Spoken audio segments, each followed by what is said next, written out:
My bad. Hi. So I'm going to call this meeting to order at 6 p.m. Thanks everyone for being here tonight. Do we have any changes to the agenda? Hearing and seeing none. We'll move on to the first item, which is the administrative reports. The draft meeting minutes from our May 14th meeting. The link was in our agenda. Hopefully everyone was able to access it. Yes, I'm seeing nods. Perfect. So with that, I would entertain a motion to approve. Tin. Thank you.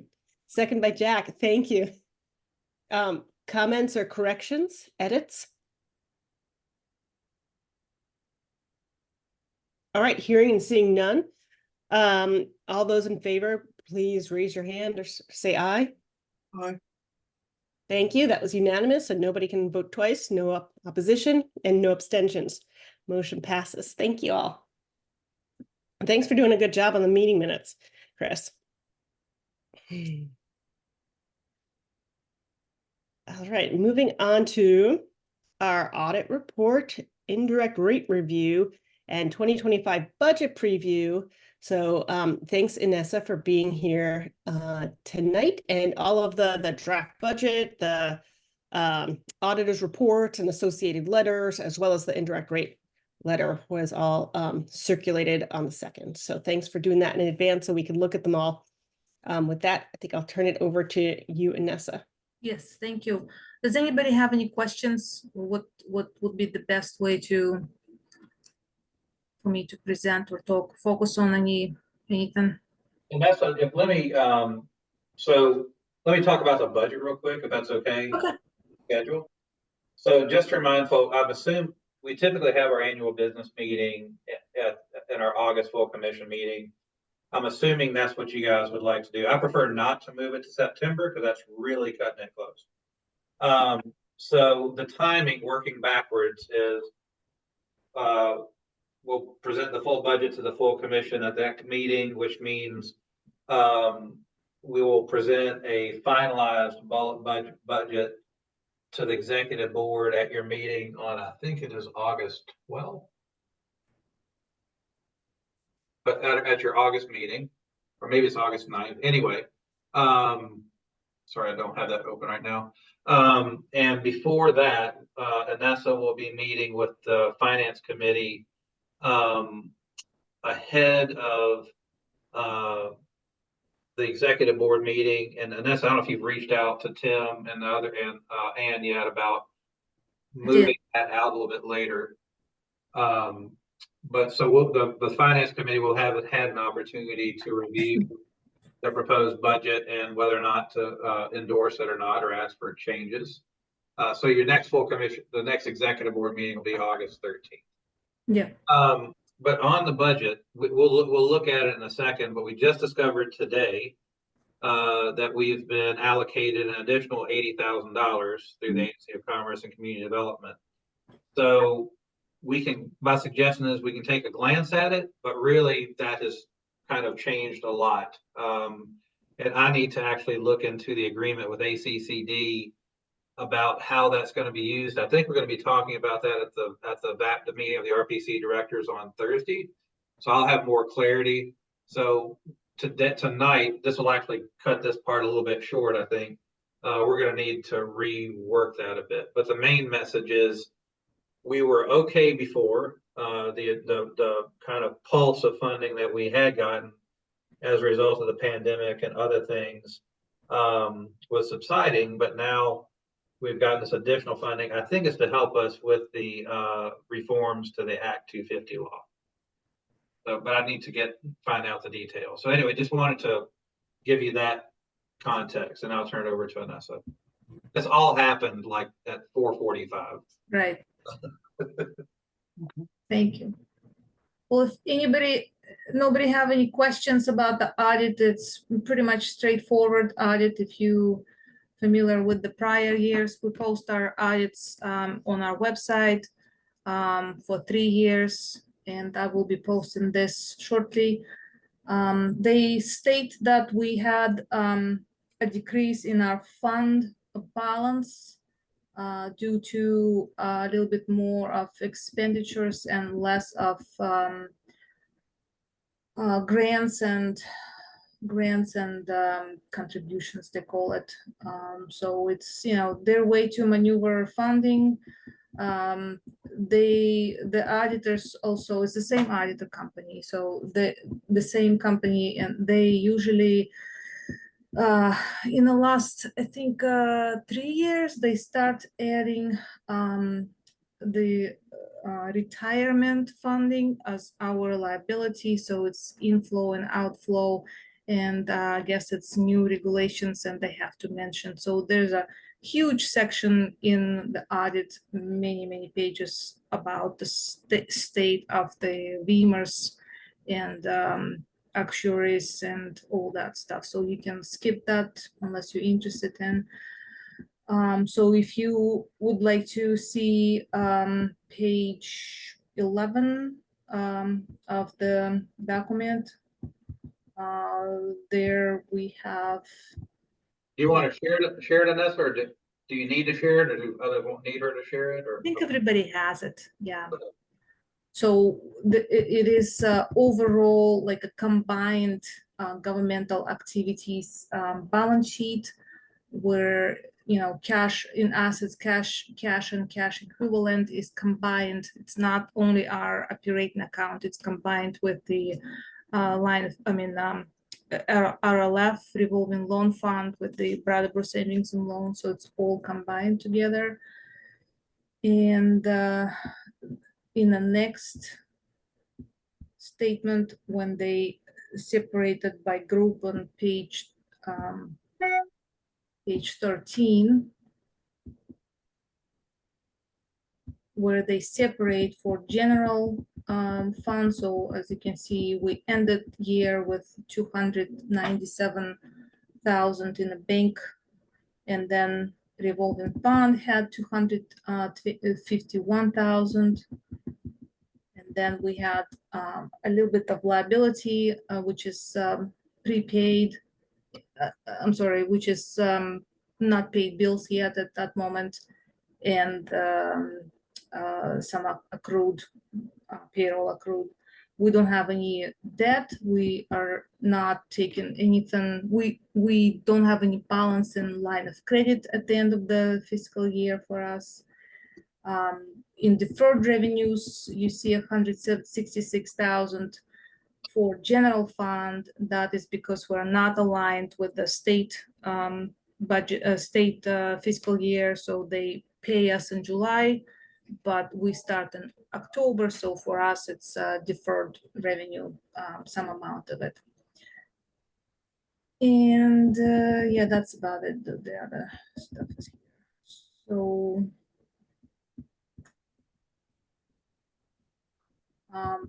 in statement on page 15, statement E, they sorted out by general fund and revolving fund revenue and expenditures.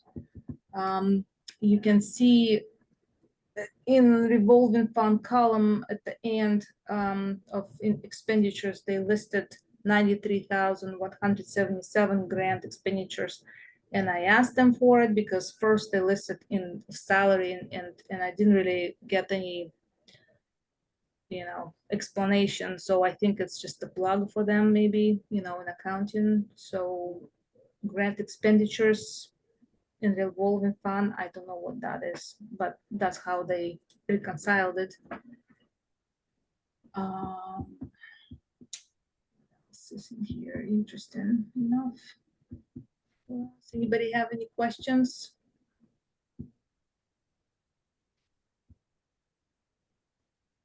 Yes, But- Steve G. And as the management letter that they prepare is always one of these very, seems like it's always a very bland technical language letter, but it verges on being complimentary with minor adjustments. Is that a correct summary of their letter? And given they're focused on such details, I'm just wondering how it is that they say that this report is intended solely for information and use of the Board of Select Persons, management, and others. Is it just standard to say select board for something like Yeah. the Regional Commission? They cover all their bases in every letter? and- Yes, it is very, very standard, yes.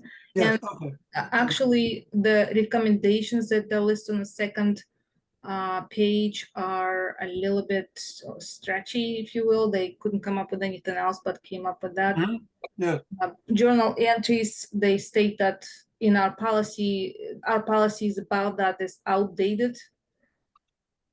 mhm. What that means, outdated, and I think they were referring to, because we have line in general ledger, we have lines stating other, let's say, regional projects, right? So where we, we just encountered those projects and we just don't have, a place for it, so we put it in other. At the end of the quarter, I go into that other and I try to distribute them, so by creating a journal entry to a specific, general ledger account. Okay, now we have, town plan update for a specific town. So I create the general ledger account and plug that, that revenue in, that I can see what's going on. So maybe that's what they were relating. And then bank reconciliations, Chris and I scratched our heads because he Yeah. goes over every, anything that I sent out or create, it goes into his file and he signs off on it. So maybe it's a special form that we need to create and establish where it's signed off, but he signs off on every page. So again, I don't know what they. But given their general tone and approach, Mhm. it seems to me this is a complimentary management letter, Okay, even though they don't want to use that word, but I will. I know, I think you're right, Stephen, and I would just say, like, there's no, I mean, the way I read it, and Nessa, Chris will correct me if I'm wrong, is they didn't find any material weaknesses, right? So this was a good audit.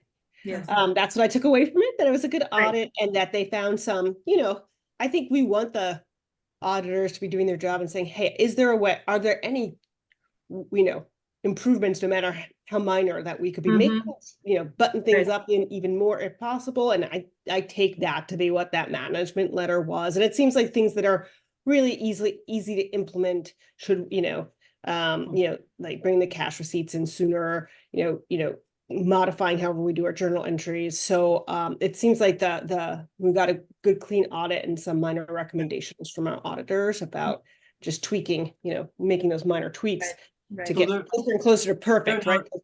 That's They're not happy. They're not happy unless they can find really little Yes, nuggets of details to pick on. right. Well, and that's good, right? Because that's what we want to get out of that too. We want to make sure that they make sure like we're doing everything. If there's anything that we could be doing, that's perfect, right? Like that's a good relationship with the auditor. And I think that's exactly, I think you hit the nail on the Yeah. head, Stephen. Yeah. Yeah, because of IRS audits kind of have this negative context, but really, I mean, they're an opportunity to learn, really, ideally. And one thing that we had in our procedure, and that I don't know if it would be overkill, would be we used to have this process where, in addition to my review of the general receipts and deposits and everything, that we would also have the associate director look at them. Now, and that was because we had such a small staff, there's only 2 staff looking at this stuff. And, luckily for Tim and his successor, we don't do what some RPCs do, which is have the treasurer review all this stuff in detail. I don't think our treasurer would like to do that. But that is something that we can look at doing, just having another set of eyes on it. Because, at some point it might not be me and Anessa, and it's just good practice to have, just be as transparent as possible. So that's something that we can talk about too. Internal control too, how can we improve that? So, yeah. Well, if nobody has any questions, we can move on, because I don't think I have 5 minutes. So one thing, Anessa, because I do want to make sure we do need to accept this audit. So while we're on the audit, sorry, I have a new kitten. So I would entertain a motion to accept our audit. Yep, Tim. Thank you for doing so as a treasurer. I like the endorsement. Second, Jack, thank you. Any further discussion about the audit or questions, comments? Hearing and seeing none, all those in favor, please say aye or raise your hand. That looks to be unanimous, so you can't vote twice. No nays, no abstention, motion passes. Thank you, Chris and Nessa, for doing this work. I'm sorry, Yes, before Stephen? you go, Nessa, could I just ask one question for my own clarification? On the budget in the income section, on revenue section, there's something that's identified as soft revenue allowance, and it's a negative $20,000. Is that, I don't quite understand what that is. Could you just say what soft rev is? Yes, And why because it's a negative number? yeah, this is basically a very conservative approach to revenue, saying, okay, we allocated that we might come up with some kind of projects throughout the year, but maybe not. So we are sort of reducing that just in case. Yes. It's a implicit cushion for things changing. Right, so like in a household budget, it'd be like you budget, you assume you're gonna get this much money, but maybe you won't. So that way you Yeah. actually budget towards that conservative end. I think we Thank had you. something like that with the Londonderry happening, right? They were not sure if they're gonna go with the culvert, whatever update, and then flood happened, and then sort of did not go, and then they decided to go with. So such situations might come up, we have an agreement, but then something happens. Yes. Or we Thank don't you. have any agreement, but we think we're gonna have an agreement. Thank you for explaining it and letting me learn about it. Thank you. And we actually, when I came on board, that line existed before, so we kind of continue to have that in case. Thank you. It's historic and it's obvious for us. And I guess it's a good lead in. Do we have any questions for Ines about the budget next? About I know we're going to talk about revamping it, but any sort of like things like that, Stephen, where it might not change, but you have a question or comment while we're looking at it now. Maybe the layout of it. I guess I had one question, and it really goes to my cat membership.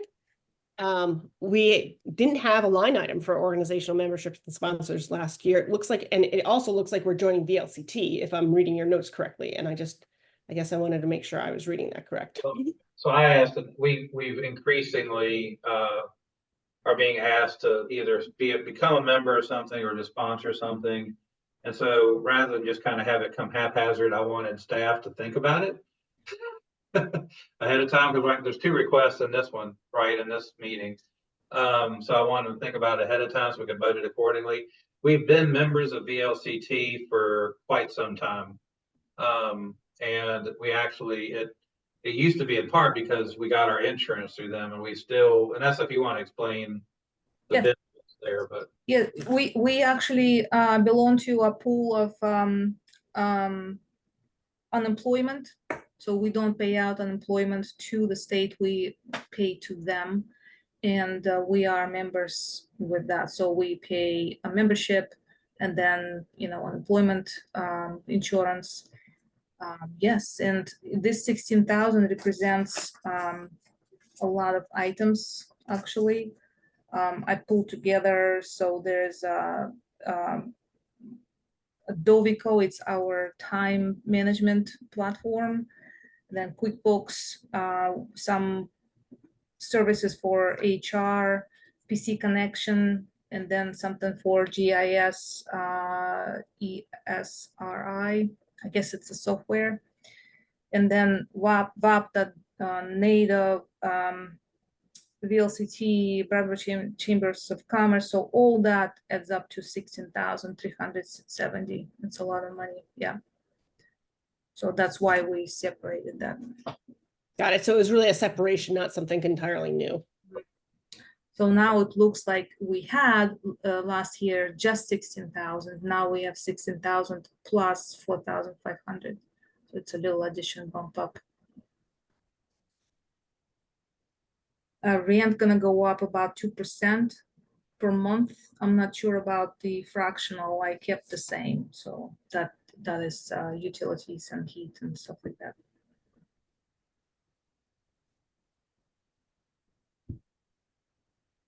Any other questions about I mean, we can go over the budget quickly if you want to. One of the changes too is, I'd asked Anessa to kind of work the numbers, looking at, we had kept that $50,000 line item, to continue to provide an allocation of, in case we have the opportunity to hire a graduate assistant or research assistant.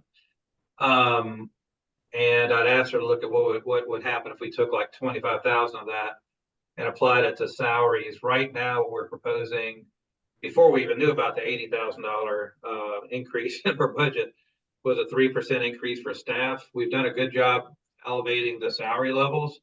I'd like to keep the increase, basically the cost of living increase at least. I'd like to try to keep pace with inflation, so the staff aren't going backwards. So we may amend that a little bit based on the new revenue that we just learned about.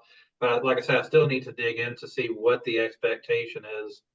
The other great thing is that means we'll definitely be able to keep that, for lack of a better term, we call it graduate assistant, but I'm calling it really kind of the university line. We're piloting this 4-town housing project right now in the northwestern corner of our region. If that works, this means, I think, that we have money to do this again.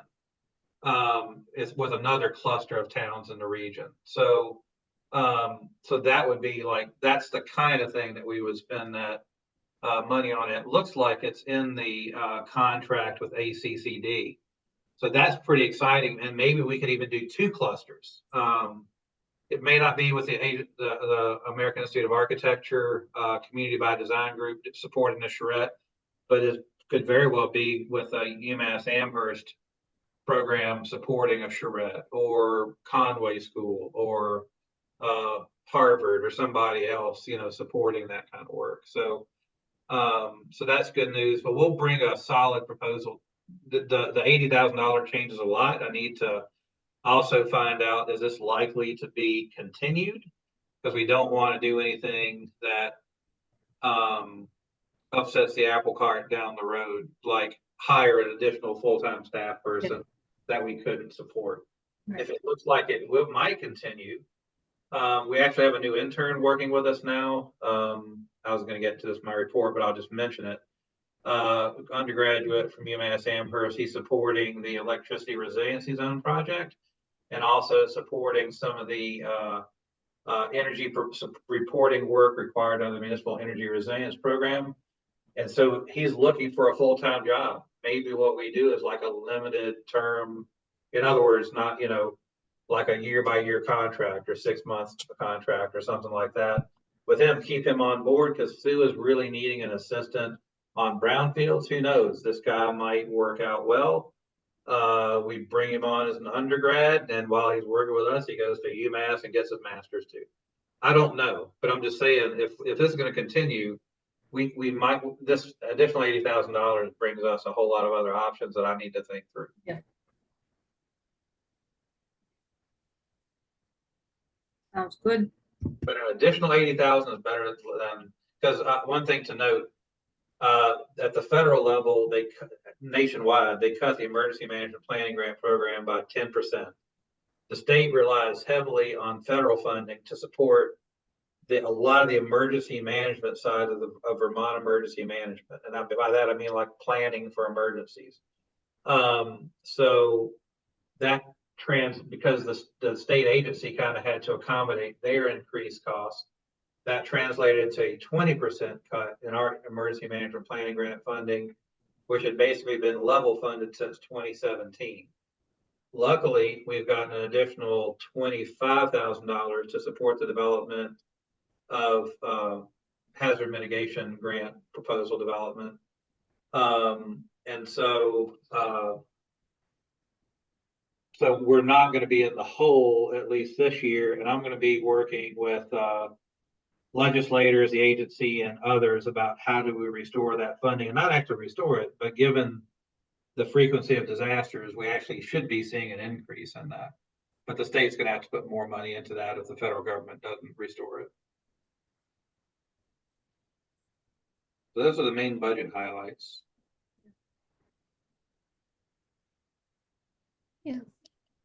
Thanks. And if there's no more questions on that, do we need to do anything with that indirect rate review or just know about it? Just know about it. You know, it's already happened. So my experience with the new rep was unbelievably easy. I submitted all my information, and next thing I received a letter of approval, which is great. So I increased a little bit our indirect rate to 76, so 74.36.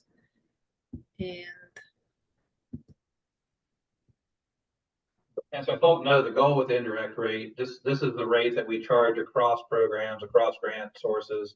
Yeah. Basically pay for our basic operating costs.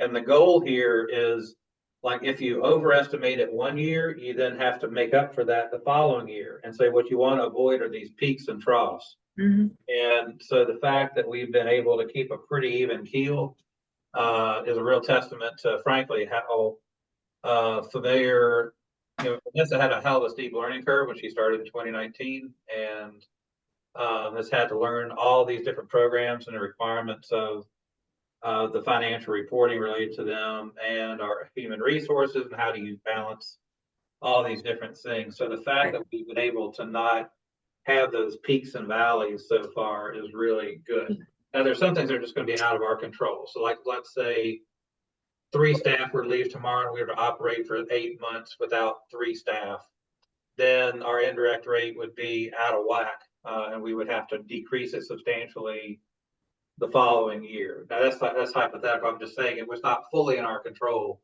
but the goal is to try to mitigate those fluctuations. Yes. So this year we're operating at 72.12%. Next year we're going with 74%. So it's not that, a little bit of increase. Everything is going up. So our indirect rate is going up. You know, I just mentioned about all these memberships and softwares, and very expensive. So yeah, that's it. It's just I will be submitting that. Well, I already did to some state agencies that would know, you know, EMPG and the ECCD, things like that, transportation. And looks like I'll be working shortly on the ECCD budget, and probably TPI is coming up, and EMPG already set up the portal for it. So we're all equipped, armed. So that's it. I don't have anything else to add. All right. Does anyone have any questions for Vanessa while she's here? All right, then, Vanessa, you're welcome to stay, but thanks for being with us and thanks for talking us through all these budget. And we'll expect you probably next meeting too, so that we'll take a look at the sort of draft final budget. Great. Thank you so much. Appreciate everybody's time. Bye-bye. Good work. Thanks for such a nice audit. Yes. Bye-bye. Okay. Next up is a new open meeting law requirements. And we had the link to the Secretary of State's presentation that summarized some of the new requirements. And I think, you know, we could talk, Chris will talk to it more, but that's why he's in the office and having one physical location and recording today as well. So I don't know how deep you want to go. I was going to bring to you the big question. So the main change is the real changes as far as like what we have been doing is whether or not a public body is considered to be advisory or non-advisory. Non-advisory, it would be any entity that has like quasi judiciary responsibilities, but the things that really apply to us is, do you have budgetary responsibility? And certainly there's some aspects of the Wyndham Regional Commission that do. And so those aspects would trigger that. Goes back to kind of the old way of doing things where you can meet remotely, but you have to have a staffed physical location that's warned as part of the meeting. That's the most operationally, that's the most critical thing. The other parts of it, like recording the meeting, the other logistical things are not that heavy a lift. That the lift is having staff present in an empty room while everybody else participates remotely. But I mean, but it isn't. I mean, to I think the intentions of the bill were good. My bigger concern operationally is actually what it does to like these small town committees, like cemetery committees and conservation committees that have budgetary, and planning commissions that have municipal planning grants and other things that where they may not necessarily have the capacity to run a hybrid meeting. But for us, I think the salient question is, and all the other RPCs have been discussing this, is whether or not the public body, whether or not those requirements have to apply to all the committees as a whole of that public body. So whether or not the open meeting law requirements apply to all of our committees, or if we can identify which of our committees, which would be full commission, executive board, and brownfields, have actual budgetary authority. And I know Gabby and I talked early on. I don't know where her position is, so I'm going to hush up. I'm just sharing the lay of the land, and I'll let you guys decide how you want to approach this. But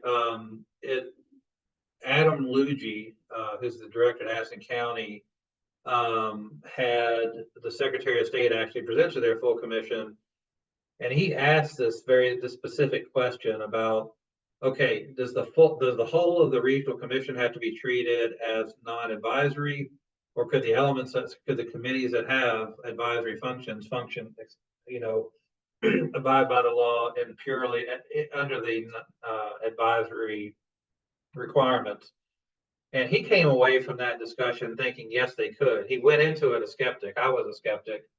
But he came out of it feeling like that was okay. And not that it's here or there. He's also an attorney, but so he was also, though, taking kind of a like letter of the law approach to this. So, but we don't have to do what Addison County does.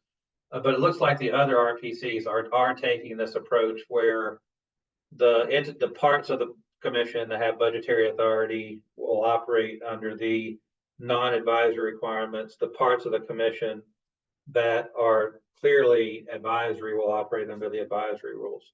But this is up to you guys, and I'm going to let y'all discuss it. And Gabby, I know you've thought about this, and I would suggest lead with your recommendation. We will do whatever. I've totally told staff I don't know what you guys will decide, but we will abide by whatever you want to do. All right, anyone have any thoughts? Just get this carefully. I mean, I'm just looking at statute, just I've been reading that because I also have to do with my time. But just so everybody understands the definition of I'm looking at a public body. So an advisory body means a public body that does not have supervision, control, or jurisdiction over legislative, quasi-judicial, tax, or budgetary matters, right? There's a lot of multiple negatives here, right? So an advisory body doesn't need to have a physical location. This is the biggest difference, right, Chris? I mean, a non-advisory body does need to have a physical location. Our regional commission is definitely a non-advisory body because we have budgetary matters that are under our control. And to me, a public body, it's the definition here, means any board, council, or commission of the state or one or more of its political subdivisions, blah, blah, blah, blah, blah, or any committee or subcommittee of any of the foregoing, blah, blah, blah, blah, blah. So to me, if you have a public body that's non-advisory, any subcommittee is subject to the same rules. That would be, it's a conservative reading, but that would be like my sort of interpretation and for fullest transparency. Jack? The only thing that I would maybe suggest is whatever we decide, let's decide one thing. Let's not say these committees are this and these committees are that. We're not big enough to get that confusing, and when we have commissioners that serve on multiple committees playing under different rules. As much of a pain it may be, I think it's less of a pain if we decide one thing across the commission. Agreed. And this shouldn't influence your decision on the legality. But I will note there are significant operational staffing concerns. Because right now it's going to add staff time. And right now staff are able to support committees from their homes. They're gonna have to then, come here to the office or wherever we're holding the meeting, and operate. Some of the RPCs have established a policy that 2 staff have to be there because of security concerns. And so it's not only because you don't know who's gonna show up. You don't, and it could be in this day and age, I'm sorry, but somebody could show up who's got a literal or figurative axe to grind.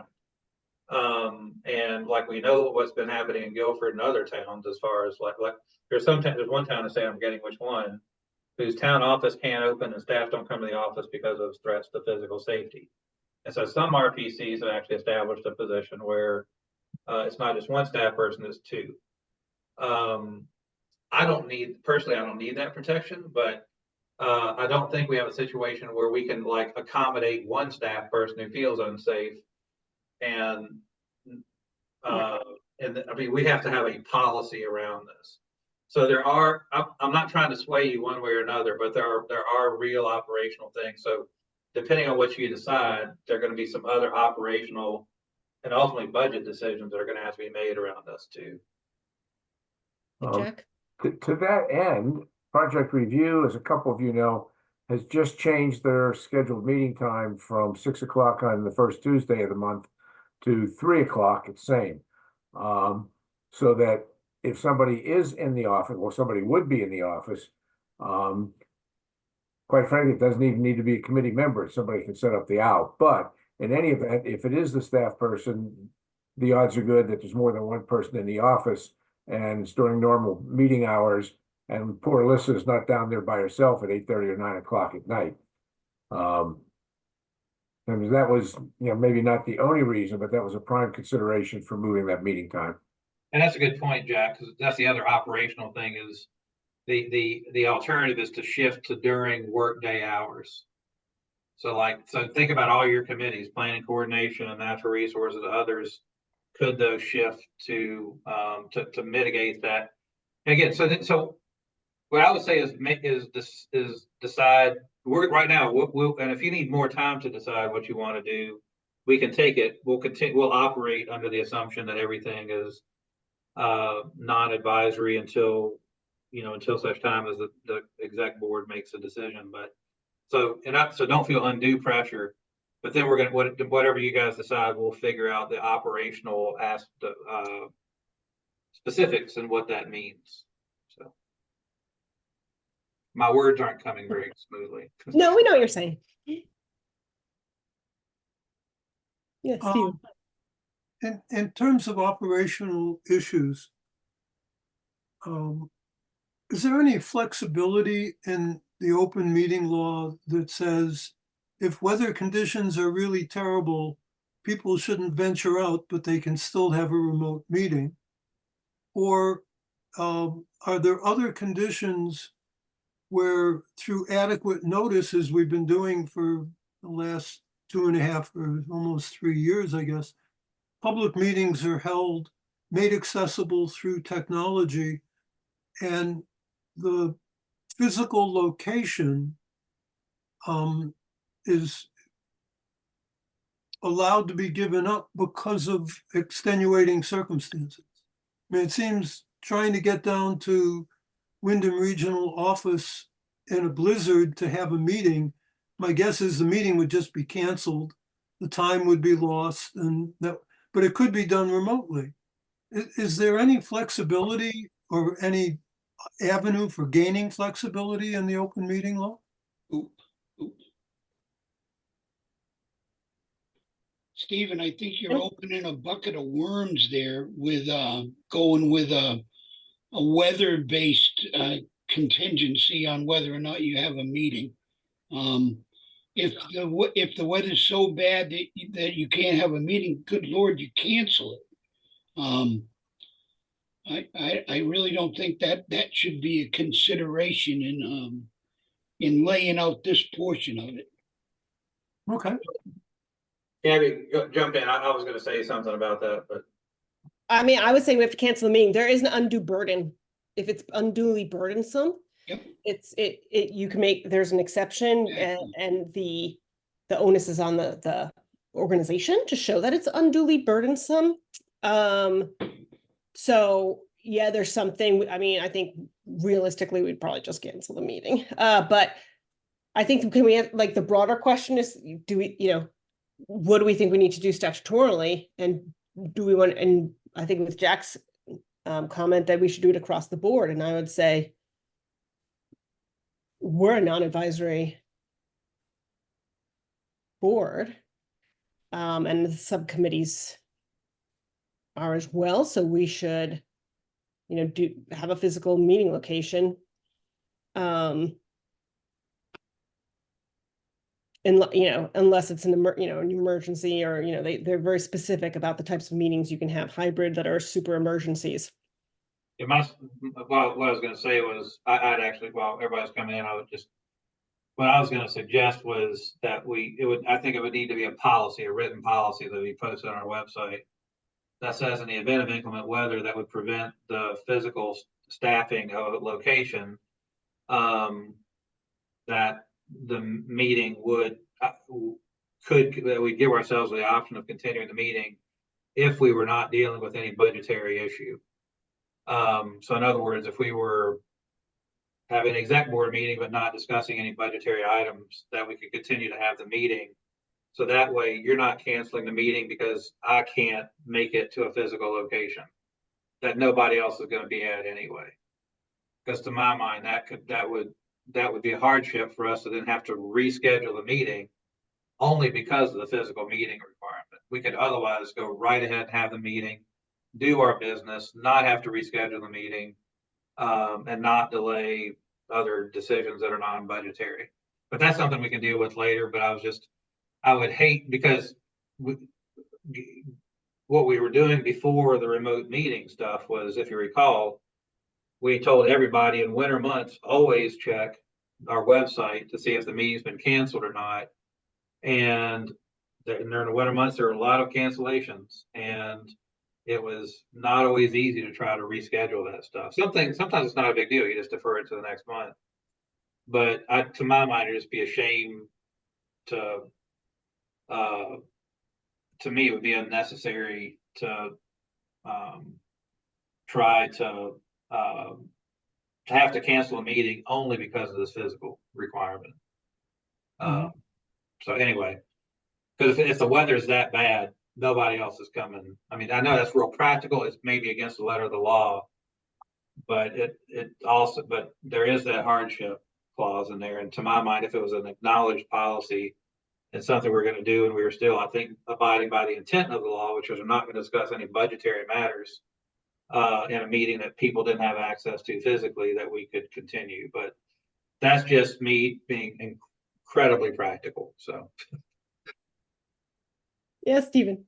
Could I ask, in terms of the comment or the topic that was brought up, in terms of moving committee meetings into the workday rather than the evening, I know for a lot of commissioners, they have flexibility because they're retired or they're not working, etc. But for some of the commissioners, it could be a problem. But it seems from a staff point of view, it really contributes to the safety of staff members. What would be involved for the executive committee to start asking that all meetings be scheduled during workday hours? What kind of decisions would we have to make to do that? I think we should leave it to the committee chairs to have that discussion with staff and then bring it to the broader group. And go from there Mhm. would be my suggestion. And let the staff member communicate freely, either with Chris, or if they don't feel like they can talk to the staff chair or Chris or me, and have a frank discussion about what they feel comfortable with and what's realistic for them, to make sure, public safety, staff safety is honestly a number one priority over, complying with the exact letter of the law. And I think the letter of the law is not to put someone in public, put someone in public service in harm's way. So I think we are complying with the letter of the law, I guess, now that I've thought out loud about it. But let's, I would encourage that. And I would say, Chris, is our staff open to something like 8 a.m. where they might feel safer at 8 a.m. rather than, I think our PCC meetings are like at 7 or something, so maybe what we do is we say, okay, we're going to have a physical location across the board to comply with the new open meeting law rules. Each chair will have a discussion with staff, each committee chair, and make a determination as to whether it's appropriate to bring up changing the meeting times to something that might make them feel more comfortable. Stephen? Gabby, given we have committee chairs here, Mm-hmm. I'm just curious about people's initial response to the idea of moving to the workday hours. I know, Jack, for project review, we had that discussion via email to do it because it was safer and better, etc. I'm just curious how the other chairs would respond to that. Well, speaking as a chair of the Natural Resources Committee, I don't see a problem with it at all. The only issue I see is whether or not we'd have it morning or afternoon, but during work hours is not going to be a problem. Of course, everybody wants to volunteer for the Natural Resources Committee, so I really don't have an issue with that. Geez, I'd do that in a New York minute. The only thing I would do was get with the members and decide which time during normal working hours, 1 o'clock, 8 o'clock, whatever's appropriate. Yes. Okay. Thank you. And then I would just say, I would also, want to make sure that we make the commission as accessible to as diverse a group of people as possible. Right. Yep. I think that's a big concern. I guess I'm the only one who actually, I guess Chris too, but I'm the only one who works a full-time job. So, Yeah. I think we do want to make sure we're as inclusive as possible to as many types of people as possible. And people who may not have childcare during the day because maybe, they're the primary caregiver or something like that. So I think it's going to be, commissioner dependent and staff dependent. And so let's just, I'll just put all those ideas out for things to think about when bringing it to the group. But I would, start, I guess, Chris, I'm like directing your staff now, but so I'm probably stepping on your toes, but kick me under the virtual table. But I would say, let's first talk to the staff person. Maybe there's no issue. I don't know. And then if not, let's bring it to each committee and see whether there's a hardship with maybe even making quorum. My primary concern, so the issue with staff, Steve, if you don't mind me just addressing that real quick, is just like we're talking about. So now we're moving into the realm of personnel policy. And do we really want to base security concerns based upon the feelings of staff? Or do we recognize security concerns as something that should be applied evenly across the board? Because I don't know, I always feel like I'm tougher than most anybody else in the room. Come at me. But I recognize most staff aren't that way. I feel totally fine being here by myself. The vast majority of staff might be, but is that the basis for it? And even for myself, if somebody comes in here, I'm here by myself and I get injured, was that the proper policy, or should we always have some other staff person here, right? So I'm thinking, sorry, I'm not trying to be complicated, but that's the resource perspective and the liability perspective. The other dynamic we've got with staff that we didn't necessarily have before because we just hadn't thought about it that much was a lot of our staff, especially our senior staff, have children at home, young children. And this has helped mitigate daycare concerns at night. Because we don't always necessarily know what the other spouse situation is. So you could say, not our problem. That's the problem for No, it's our problem. the staff person to deal with. But I mean, I can tell you though, they say it is really good to be able to do this from home because I can have supper with the family, I can do the meeting, and then I'm already back home. So there is it's probably more than quality of life. In some cases, it could actually be a financial issue for the staff person if they did have to have daycare, right? Because right now we're assuming everybody's married, everybody has a spouse who can help somebody, but that may not always be the case. So that's not necessarily a human resource concern, but it is an operational dynamic that is very real. Whether or not we address it, some RPCs have actually begun to establish a fund to help support staff daycare for this kind of situation. I don't know that we're there yet. But just wanted to say that is another kind of just a practical reality I just wanted to bring up. But the security thing, I think, is more a matter of policy. And again, I will follow your direction. You're my bosses, but that's just my 2 cents on that. Good. Let me Tim first and then Stephen, because I'm going to make sure everybody gets heard. Madam Chairman, I've got to say that staff safety has to be tantamount. And without going into details, some recent incidents in our town have pointed us in that direction. First in my office and then in other offices. This world is turning rather scary, and I would not want to be, as an appointed board member, responsible for anything that would put a staff member in harm's way. Stephen? Yeah, Chris, from a budget point of view, and I apologize for my ignorance about this, but if all of the staff time from evening meetings took place during the regular work hours, would that be a savings to the commission in terms of people getting paid for doing the hours at night? So I would look at it 2 ways. One is, can we charge the staff time to a line item? So Stephen, I'll talk specifically about transportation. So if transportation was in the evenings, unlike it is now, and we required that there be at least 2 staff people, we would have to double bill TPI for that additional staff person's time.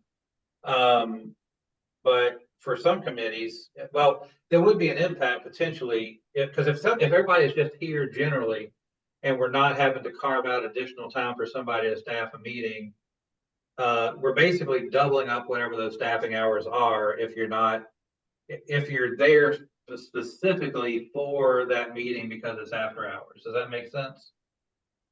I think so. Yeah. So basically somebody, and we would also potentially do that under comp hours, would basically mean you're doubling up the staff time that's being charged to that committee meeting if it's after hours.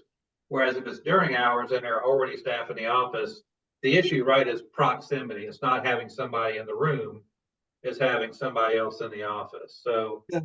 And we testified to this effect before the legislature. Catherine Demetrick represented the RPCs, and we talked about that.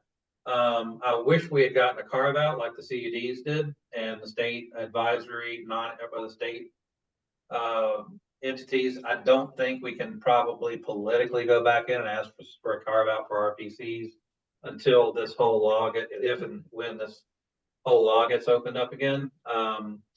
So that's so I think we're all just gonna have to deal with this card that we're being dealt, but that's the dynamic.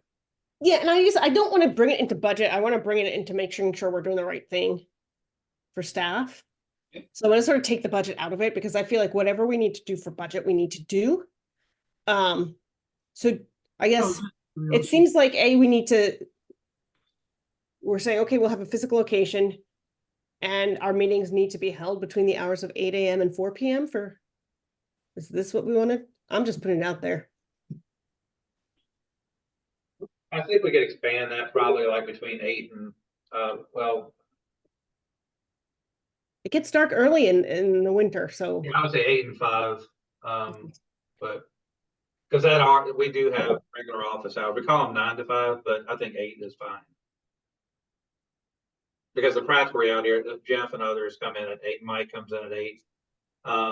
Sometimes we have folk working here till 6. Lisa is sometimes here till 6, but that actually, because more people are coming in early, more people are leaving by 4:30. Like they're coming in at 8, leaving at 4:30. So I would say between 8 and 5 would probably be the practical reality.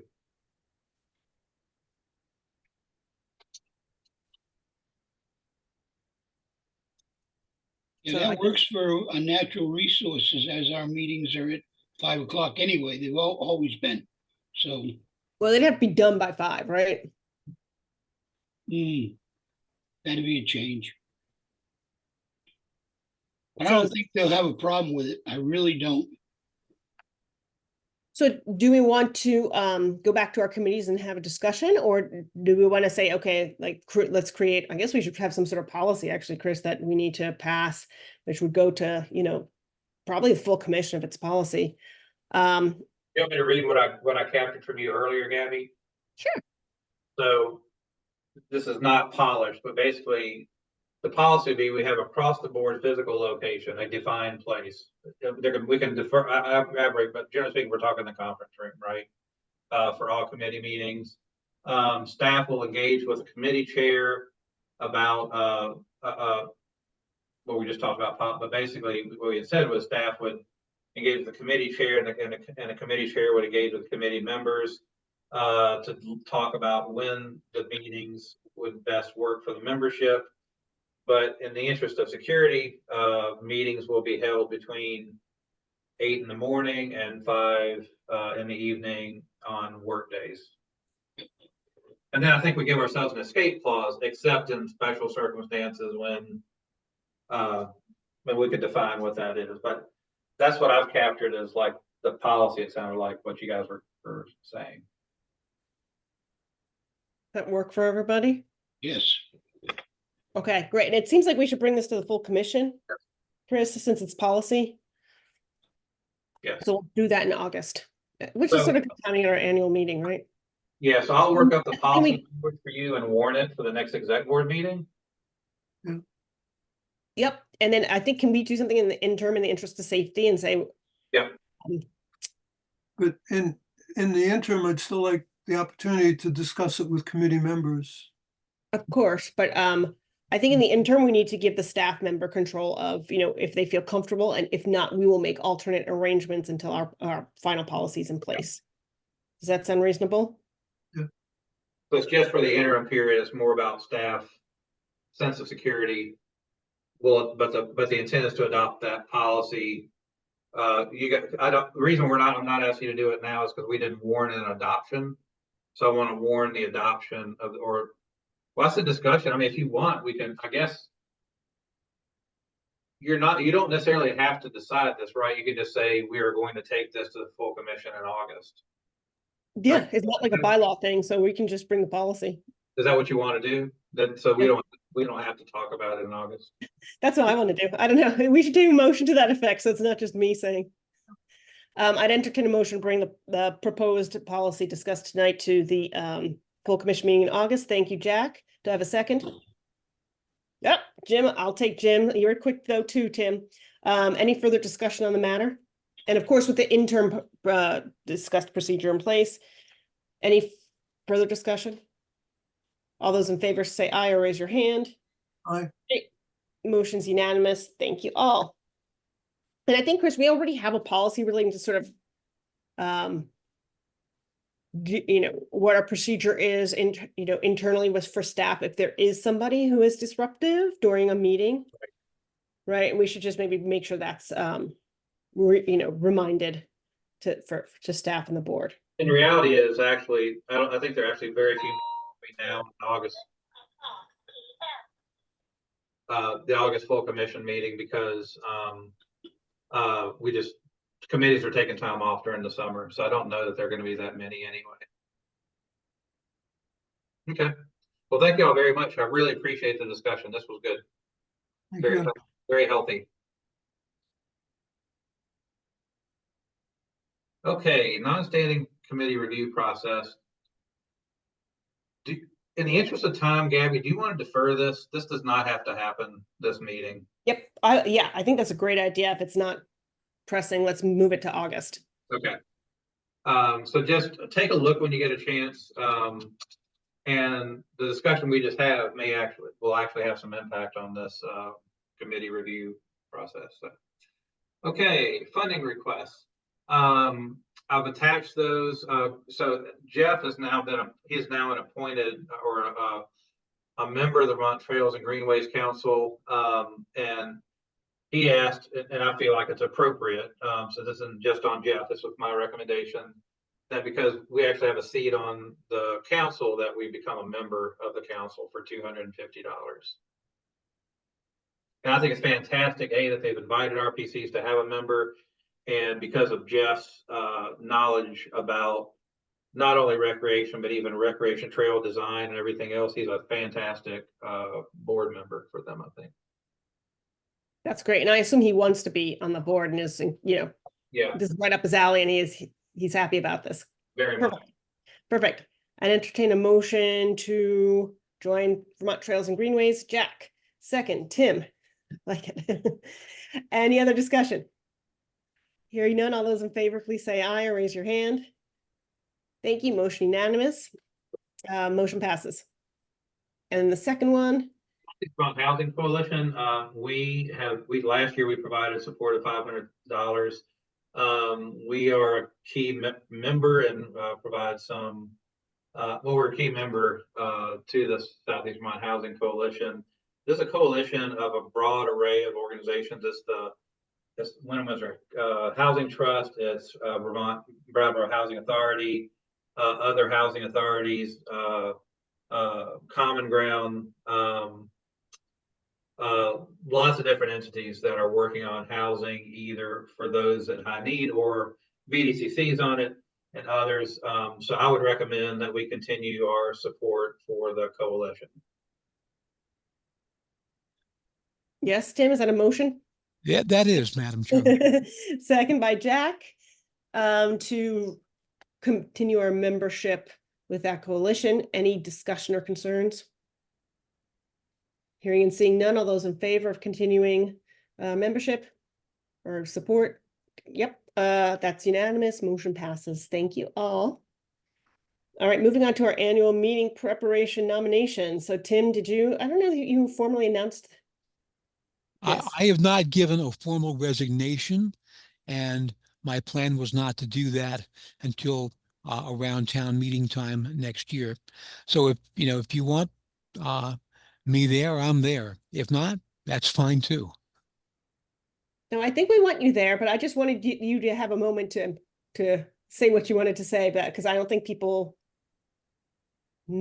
necessarily knew that, Tim has let us know that, and he's given us advance notice that that he's decided to step away after town meeting in March.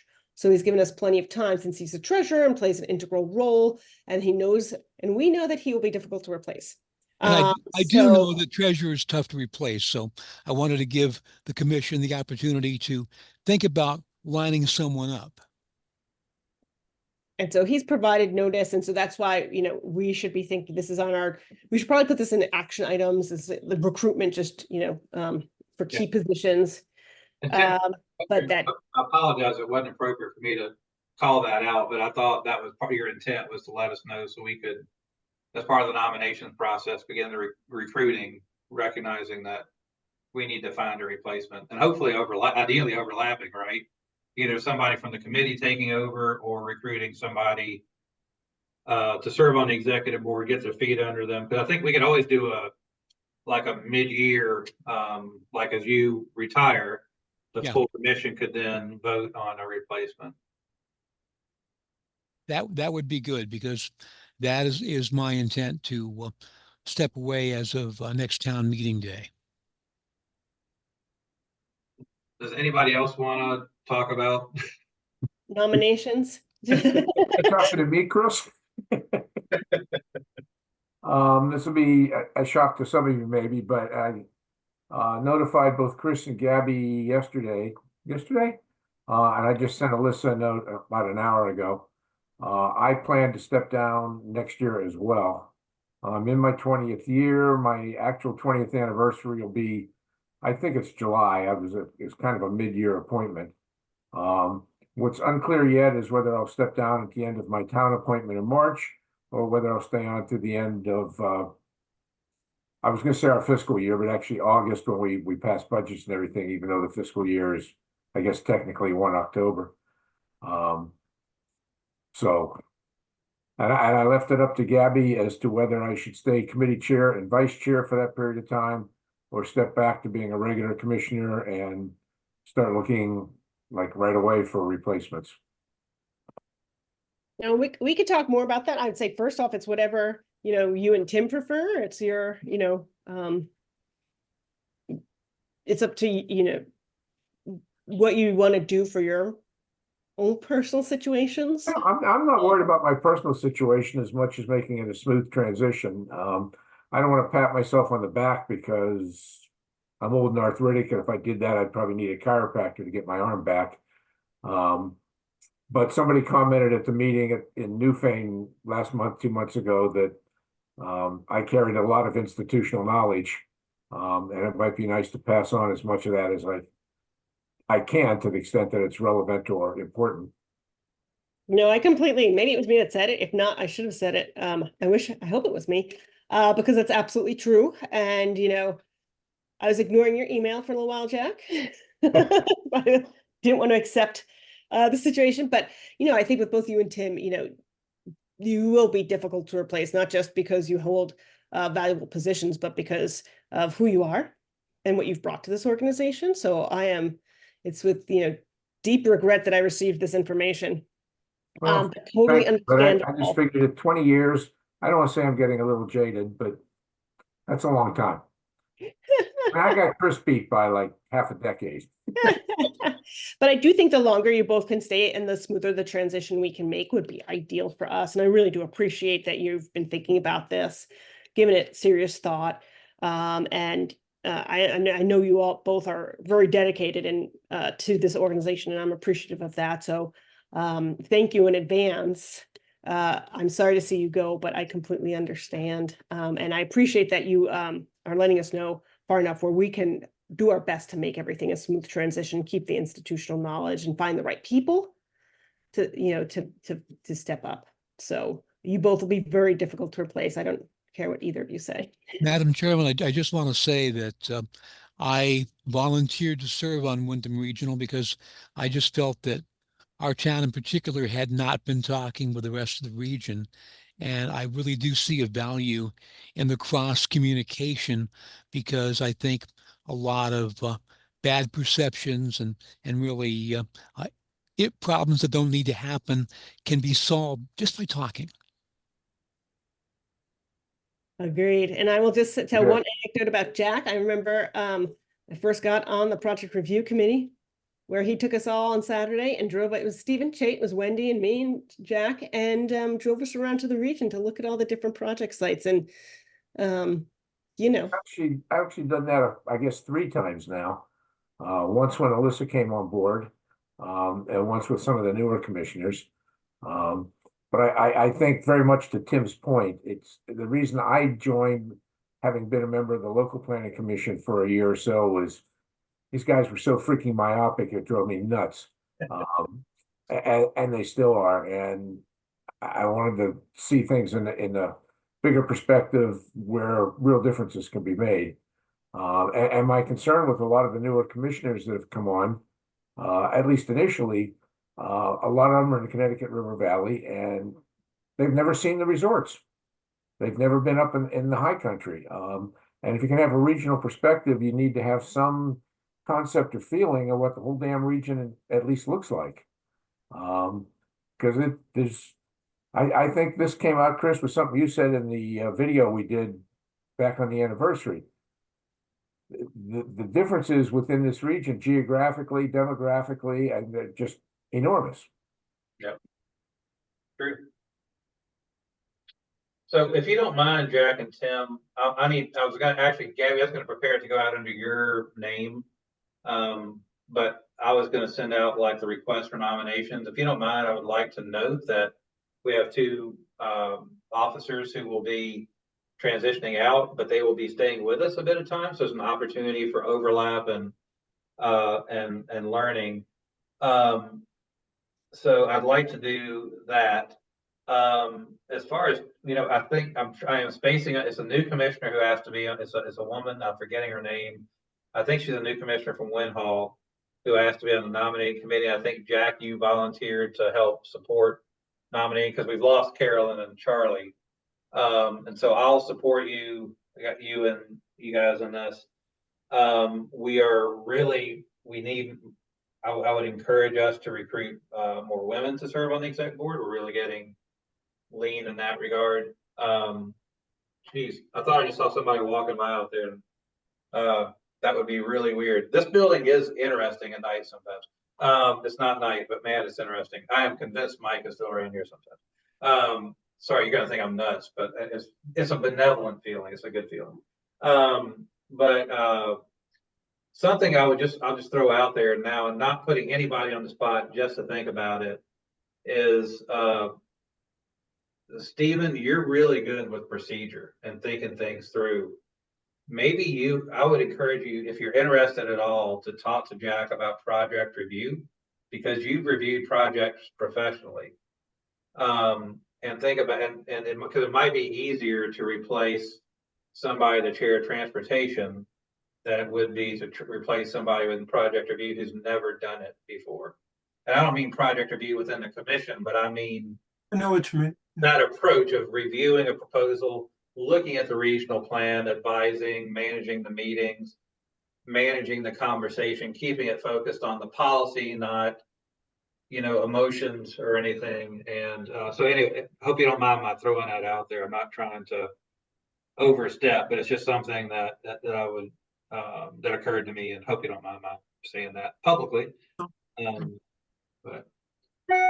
So you guys know too, Citizen Interest Commissioner, we typically, the Economic Development Citizen Interest Commissioner, we had especially since the Southeast Vermont Economic Development Strategies entity was created, we had always kind of had that position there, held that position for somebody from BDCC.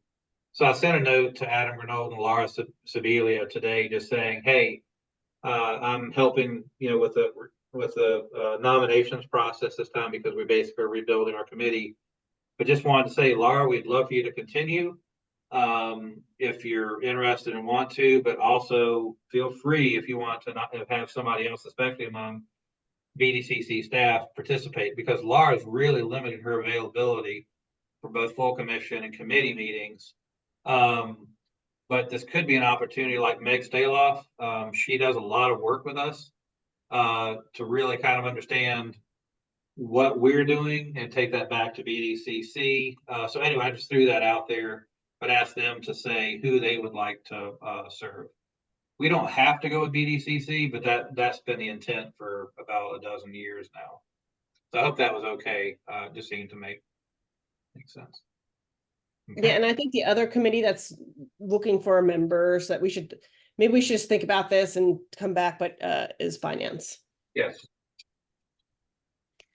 So anyway, things to think about, and we'll raise the topic again. But Gabby, I will draft the request for nominations letter and send it to you for your review.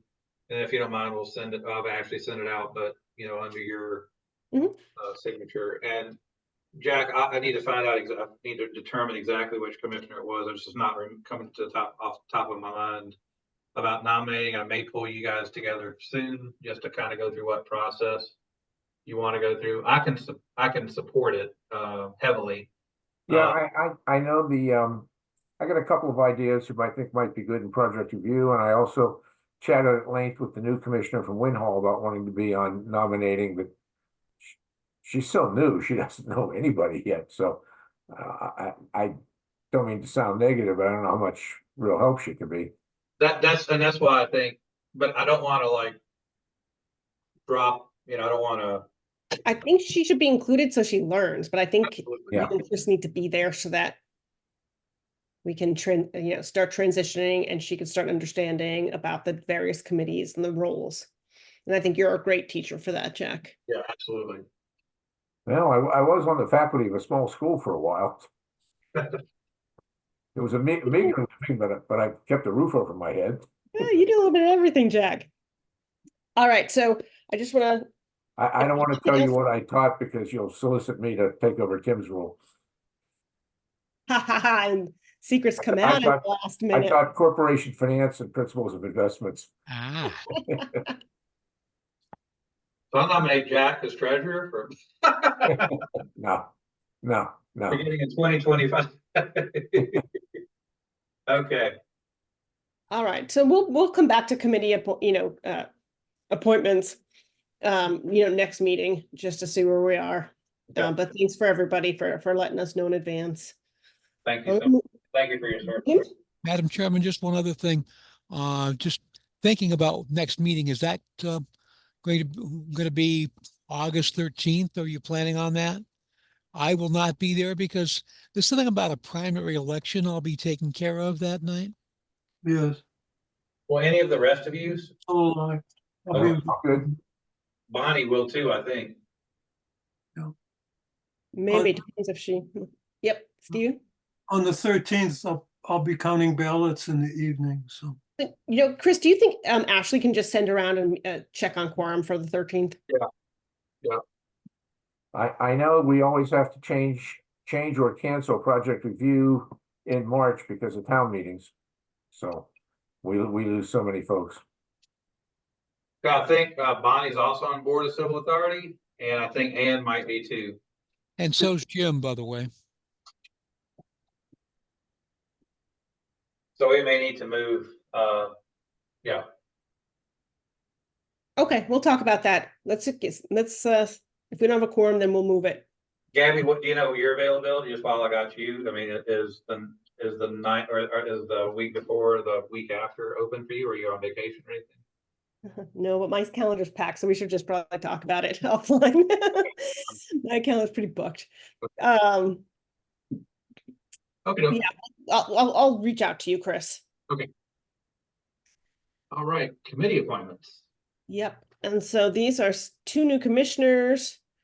I've got them if you want it, Gabby. Oh yeah, I have it. Art Dufresne from Westminster. He'd like to be on two committees. He listed three options: community development, natural resources, and emergency.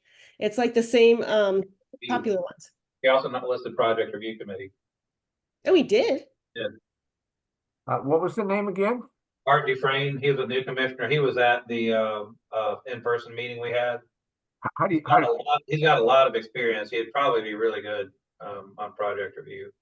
Okay, well, if his name's out on the website, I can look it up. Otherwise, I'm going to ask you to spell it for me. It's like the Dufresne Group, Dufresne, same as the engineering firm. Oh, okay. So I would say we suggest that he joins project review and emergency management. We just have a lot of people on natural resources. Yes, we do. Community development. And I was actually, because this is a situation where I would actually love for a commissioner to talk to him, Jack, maybe you, if you don't mind. This is somebody who's new, but is very familiar with like what a regional commission is, how it operates. Not trying to put him ahead of the line, but if we're struggling to find exec board replacements, right, because we're also replacing Carolyn, he might be a good new member. And so, If you want to reach out to him, give him my name and number, and I'm glad to chat with him. Which makes me think, and emergency management is pretty lean.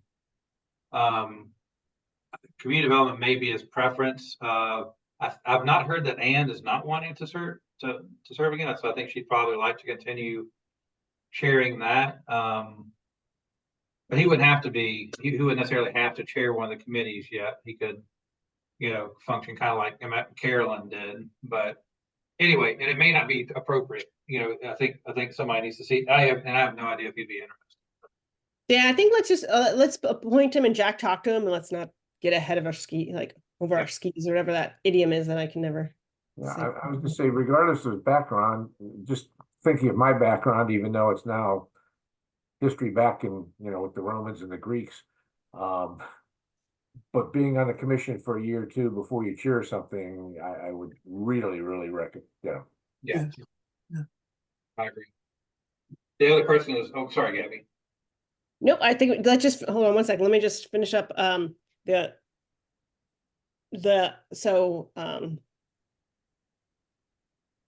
we'll do a slate. There's one more, Rick Cohen from Rockingham. He wants to be on here, asked to be on 2 committees. He gave 2 options, transportation and natural resources. I think he would be good for transportation, right, Stephen? And I think if he wants to spend natural resources, Jim, I know you have a lot of members, but let's accommodate. So with that, I would entertain a motion to appoint Art Dufresne to emergency management and project review, and Rick Cohen to transportation and natural resources. Yeah, Anyone? could you Oh, send thank me- you, Tim. Could you Second send me Jack. his number so I can? Okay. And so it was Tim made the motion, Jack seconded. Any further discussion? All those in favor say aye or raise your hand. Thank you. Motion passes unanimously. And Stephen, we'll send out the notice to staff and the chairs about who, and kind of an introductory email. Like, welcome to this committee, and here's the chair and here's the staff person. Could you send me his information as well, please? Sure, yeah. Well, at least his email address, yeah, you'll be CC'd on the email, yeah. Thank you. All right, do you want me to do my report? I'll try to be as concise as possible. So I shared with you the summary of the H687 Act 250 reform. I won't go over that in great detail. Just know that is now law. There are going to be some changes for us. It really does not affect our current regional plan update and adoption process.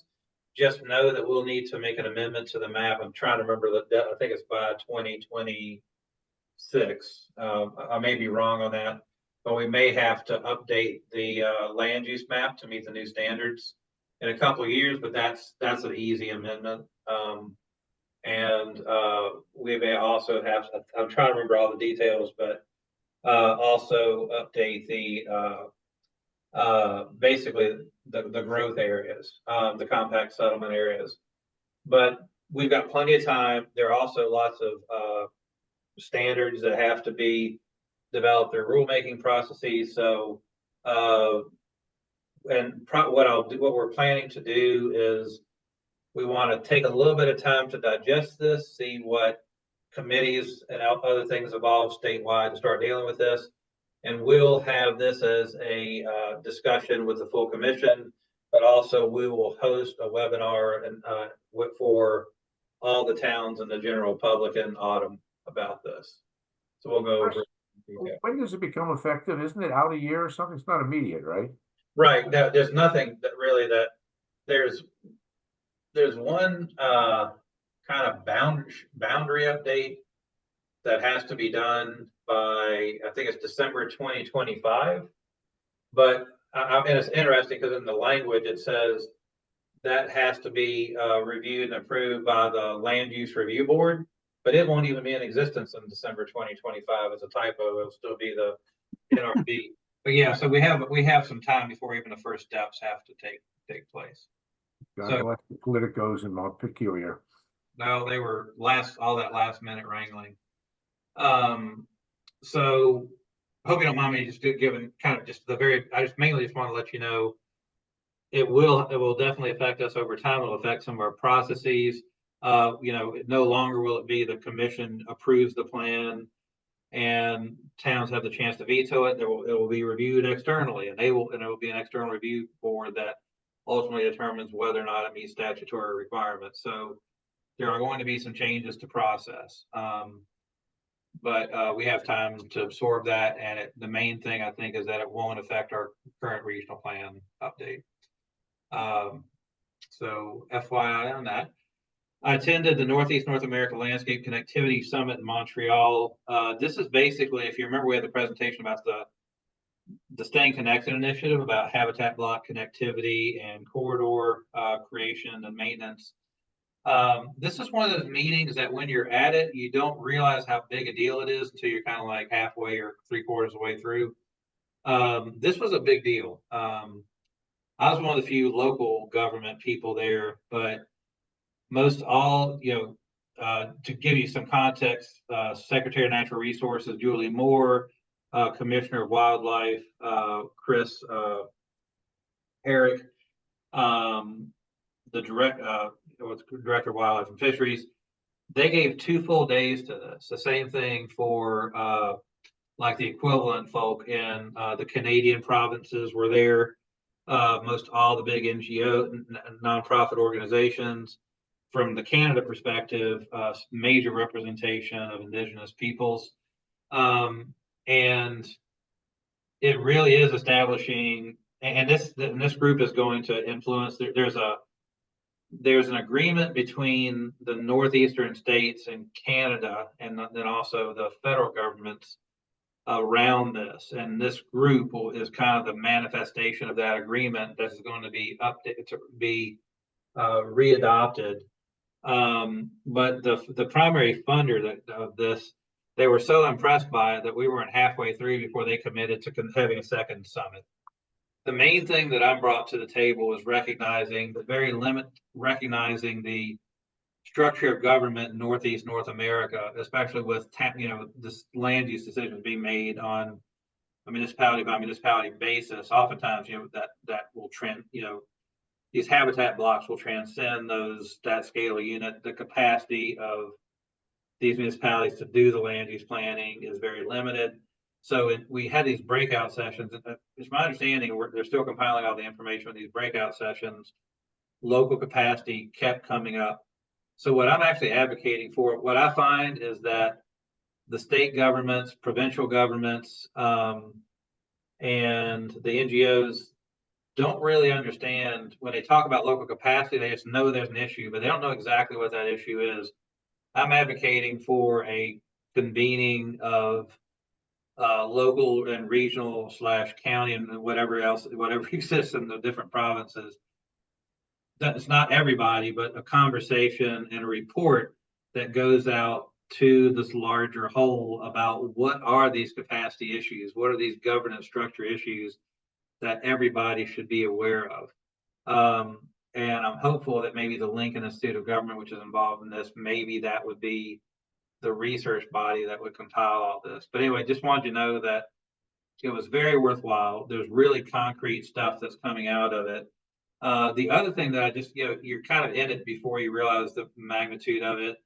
The efforts that's being organized in Northeast North America in the US and Canada has global significance in that there aren't many places where what we're attempting to do has been done. The biggest area is in the West. It's the Rockies up into Canada. And then there's been a major effort in Western Europe. But this is a big deal internationally. So it's great to have a seat at the table. VAPDA, Vermont Association of Planning and Development Agencies, we weren't a major sponsor, but we were a very heavily recognized sponsor. So I'm proud of that too. So very worthwhile time. And it's my first time to Montreal.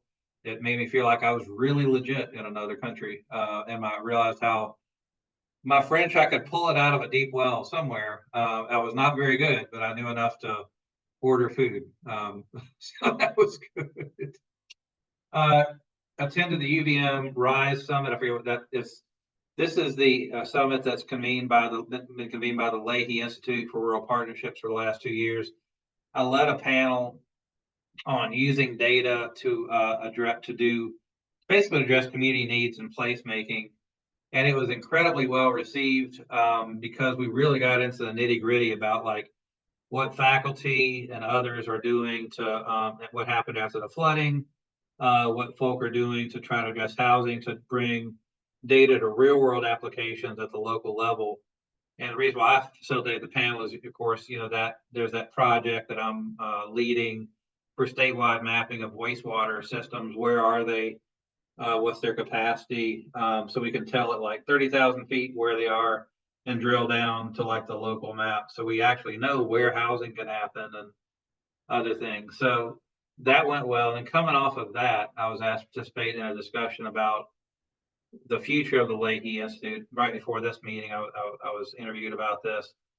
And like some of the big issues Jackie used to teach, you know, I'm a creature of land grants, having taught at them and being from them, or, you know, educated at them. But like one of the issues is going to be, if the big part of the Leahy Institute is to engage faculty and students with basically service learning or direct service to communities in Vermont, to what extent are faculty actually rewarded for that in the promotion and tenure process? Because it doesn't make any sense to do that if you're only getting rewarded for research and you're not going to be able to stay at the university for more than 5 years because you don't. And so that's already been key. They didn't actually recognize that as being a problem, so already contributed to that realization. And then other things too, like applied research and service can be messy because you're working with local communities. So sometimes university administrators get nervous when,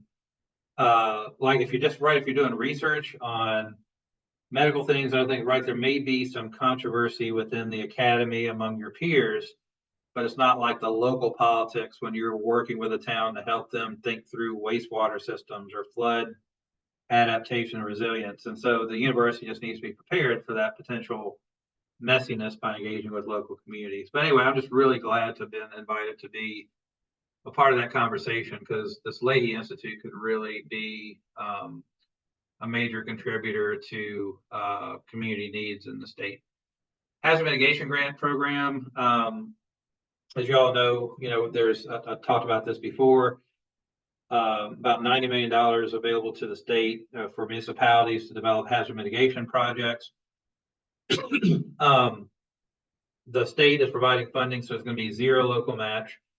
We're getting about, in addition, we put in a proposal for about $25,000 to work through the end of the year. Alyssa's leading it, working with towns to identify projects to pursue. We've been reaching out to towns. The pursuit is not as robust as we were perhaps hoping. Maybe that'll come around. I think honestly, so many towns are just spread so thin and have gotten burned by like the Municipal Technical Assistance Program and Municipal Energy Resilience Program. They're just kind of waving this off, but this is very real.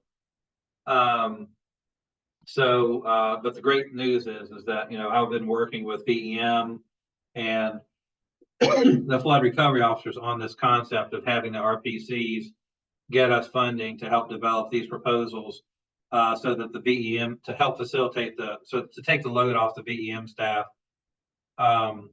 They'll hold the hands of municipalities to develop the final detailed proposals, but we can help kind of be the on the ground at the select board meetings, in the communities, having discussions about what projects I might want to pursue. So that was really worthwhile. And another related thing, we sent this out to all the commissioners.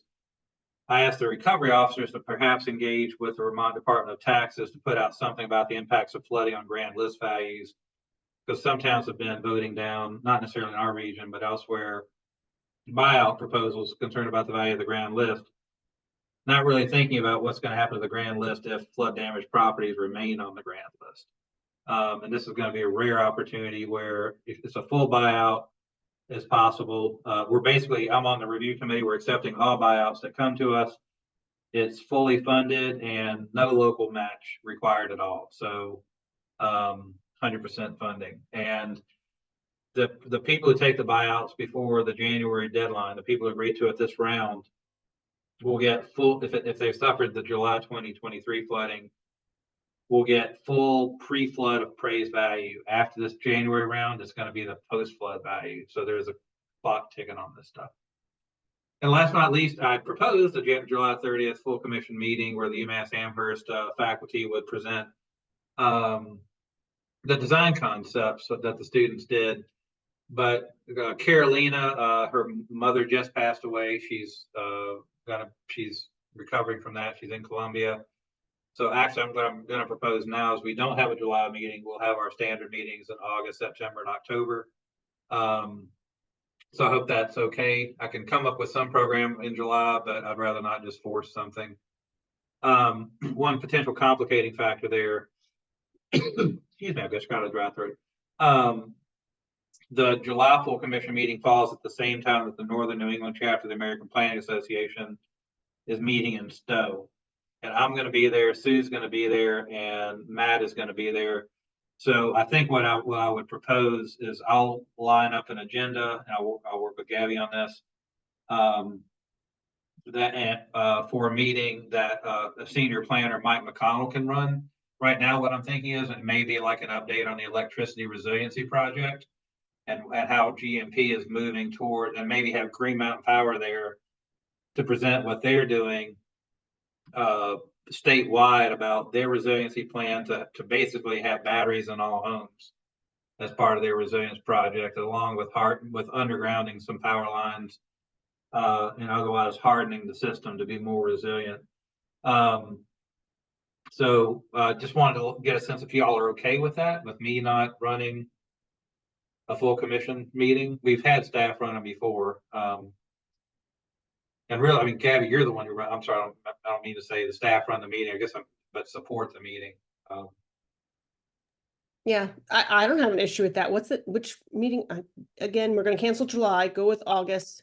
This will be August, so September will be Carolina presenting the student designs, and then it's the October meeting where I'll be away.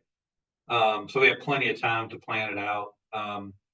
But basically, I don't know if you guys remember when Green Mountain Power announced their kind of grid resiliency project. It made the New York Times and everything.